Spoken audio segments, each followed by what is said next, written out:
Okay, hello everyone, another data analysis video.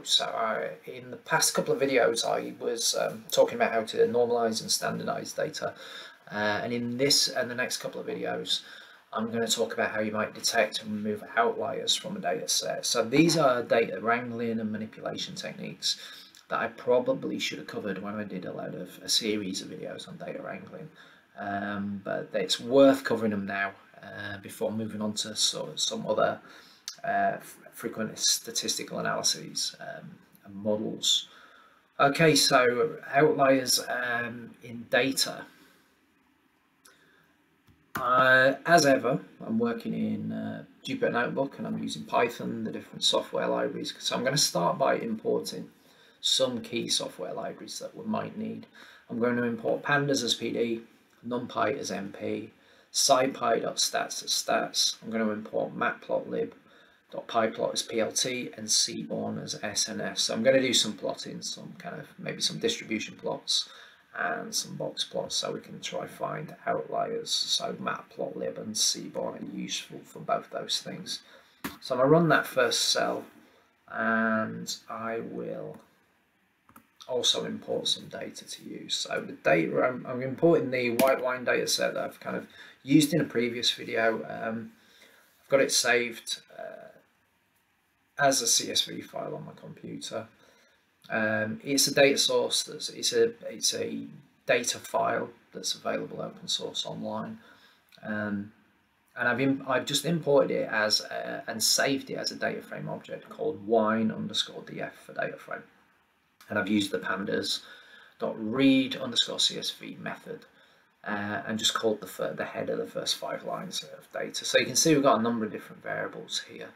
And what we're going to do is look at some of these variables, see where there might be outliers, or we think there might be outliers, and then talk about different ways of removing or handling them, so to speak.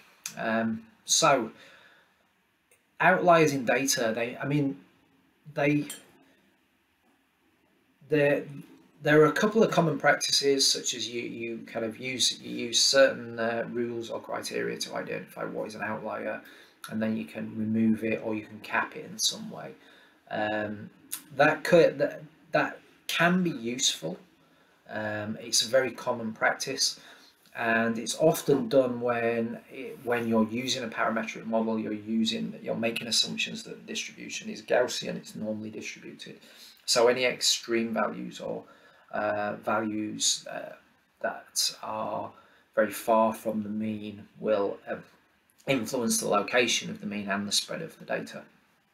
So in those cases, it can be useful to remove those data points, and it also can be a valid thing to do. But it's not, in many cases though, it might be the case that certainly if you've got a small sample size, what looks like an outlier might be a genuine data point.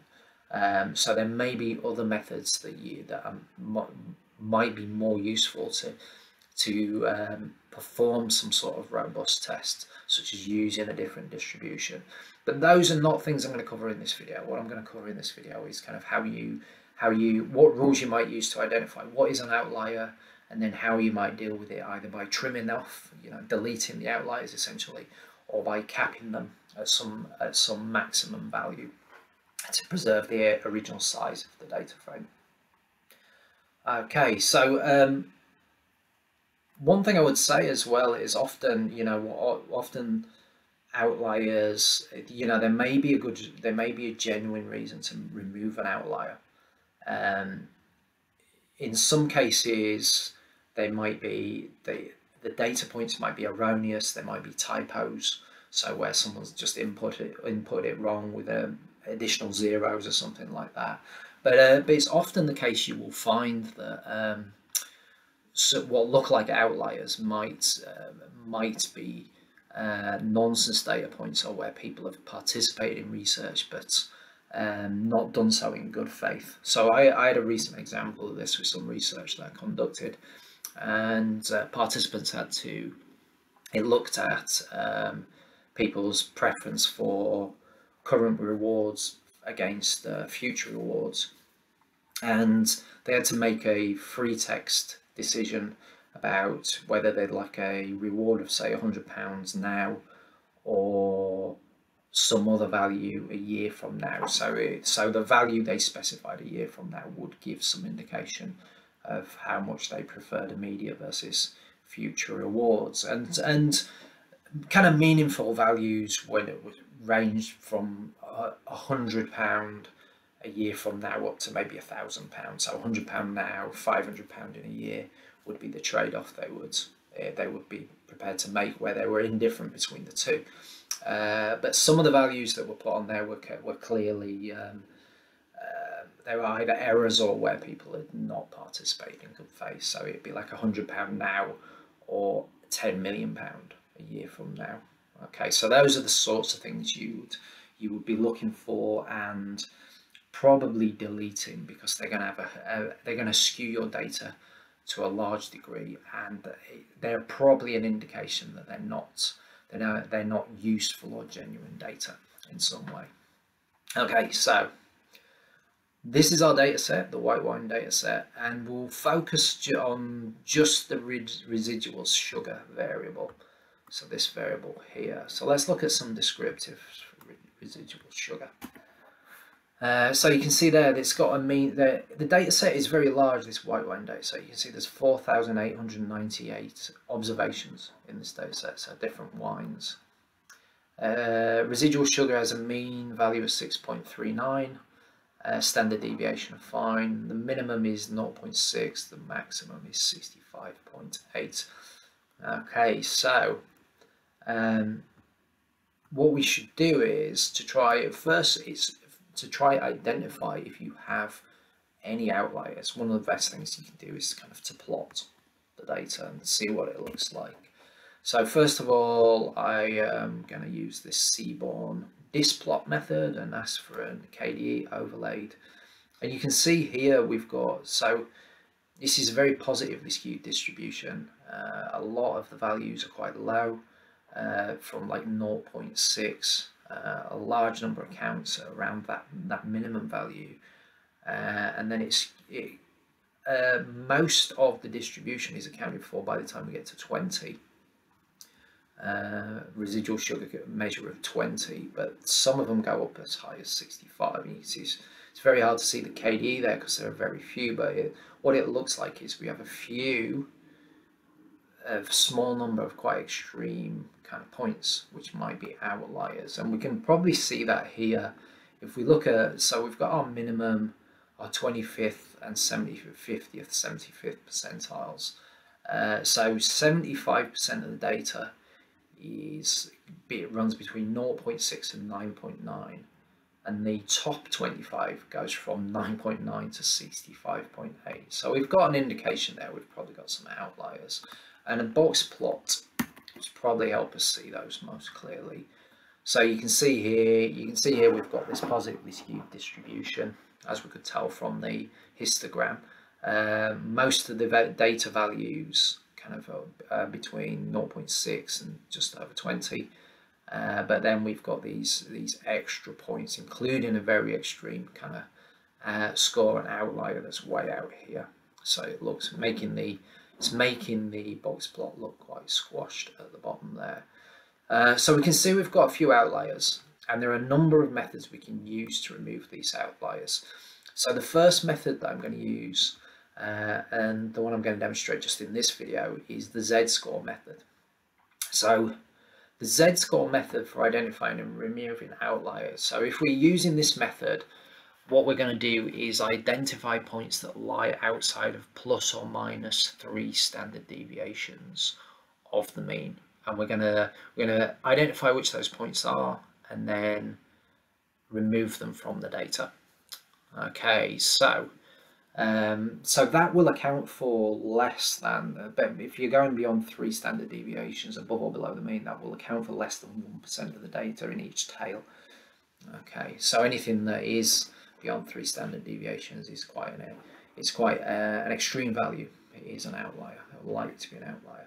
Okay, so what I'm going to do is identify the values for the upper limit of 3 standard deviations and the lower limit of -3 standard deviations. I'm going to create objects for those. So the upper limit is, we're going to take the wine data frame residual sugar, we're going to take the mean of this particular variable, and then we're going to do +3 times the standard deviation. And I've done that here in code by specifying the data frame and the variable .std and then parentheses. So that's, here we're using this .mean method to specify the mean, and here we are using the .std for standard deviation. So all I'm doing here is effectively identifying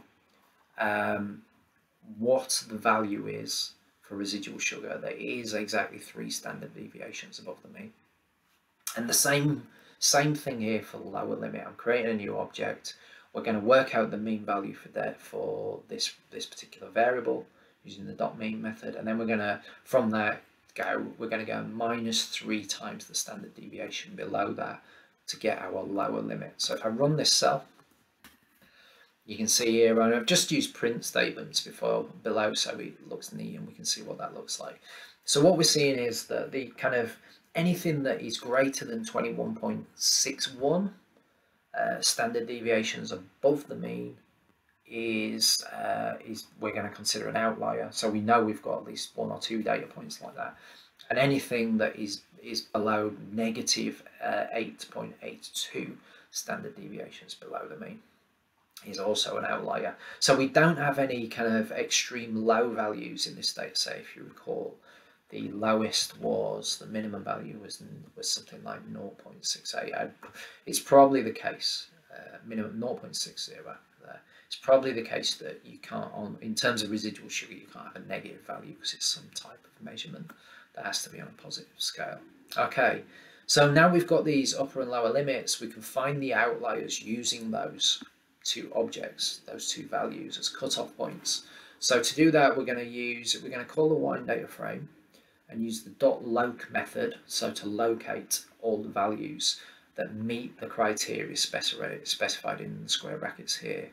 And what I'm asking for here is I want the residual sugar variable, anything greater than this, any value that's greater than this upper limit of 21.60, or wine data frame anything lower, smaller than the lower limit, so this -8.82.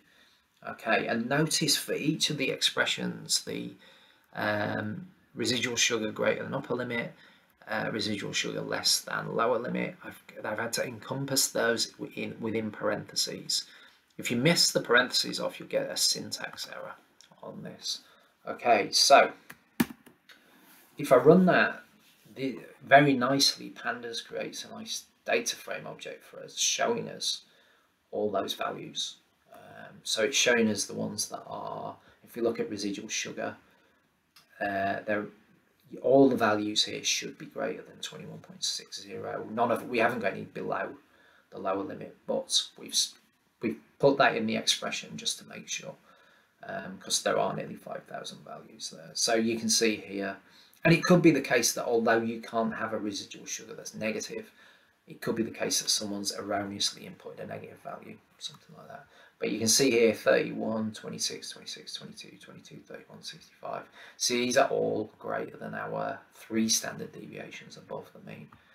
Okay, so now that we've found these outliers, we can use one of 2 approaches to deal with them. We can either trim them or we can cap them. So trimming them, to start with, basically means delete the outlier data points. So we're going to, anything that falls above that upper limit, we're going to just cut it off from the data frame and it'll leave us with a smaller data frame object.